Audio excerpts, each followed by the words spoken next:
Hello friends, welcome to my blogging channel. তোমরা কেমন আছো বলো? আমি তো খুব ভালো আছি। তো তোমাদের বাড়িতে কেমন রাখি পালন হলো অবশ্যই জানাবে। কিন্তু আমাদের বাড়িতে রাখি পালনের ক্ষেত্রে আমি তো দিদি বাড়ি যেতে পারিনি, কারণ দিদি তো অনেক দূরে থাকে। তো মৌলি ভাই চলে এসেছিল রাখি পরবে বলে। তো ওর সন্ধেবেলা আসার কথা ছিল, তো ওর রাত্রি হয়ে গেছিলো আসতে। তো আমি সকাল থেকে রাখি কিনে নিয়ে চলে এসেছিলাম ওকে পরানোর জন্য। তো পাপার তো সেভাবে কোনো বোন নেই। তো ওর বন্ধুদেরকে পরের দিনই রাখি বন্ধনের অনুষ্ঠান ছিল, তো স্কুলে যাবে, স্কুলে গিয়ে পড়াবে বলে ওকে রাখি কিনে এনে দিয়েছিলাম। তো দুটো ফুলের রাখি কিনে নিয়ে এসেছিলাম। তো ও বলছিল আমি কাকে পরাবো। তো আমাদের বাড়িতে গৃহদেবতা হচ্ছে নারায়ণ এবং লক্ষ্মী। তো উম, ওকে বলেছিলাম তুই নারায়ণকে পরিয়ে দিস তোর বন্ধুর মতো করে। তো তার জন্য একটা রাখি নিয়ে চলে এসেছিলাম। এবারে ও হঠাৎ মানে মৌলি ভাই অনেক দেরি করে এসেছিলো, তো ওর জন্য একটু পরেটা আলু ভাজা এবং সেমাইয়ের পায়েস বানিয়ে দিয়েছিল মৌলি তাড়াহুড়োর মধ্যে।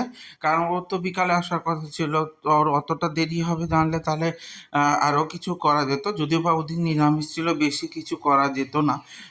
তো মৌলি দেখো রাখি পরিয়ে দিচ্ছে, তারপর একটু আশীর্বাদ করে দিল। তো ভাই রাখি নিয়ে এসেছিল, তো ভাই আমাকেও পরিয়ে দিয়েছে, মৌলিকেও পরিয়ে দিয়েছে। এবং পাপার জন্য রাখি নিয়ে এসেছিল, কারণ ওর দিদা পাঠিয়েছিল। কারণ ভাই দাদু ভাই তো দাদু ভাই হিসেবে ওকেও পাঠিয়ে দিয়েছিল। তো এইভাবে ছোটোখাটোর উপর রাখি বন্ধন অনুষ্ঠান হচ্ছিল। কিন্তু আমি যে একদম রাখি পরিনি তা নয়।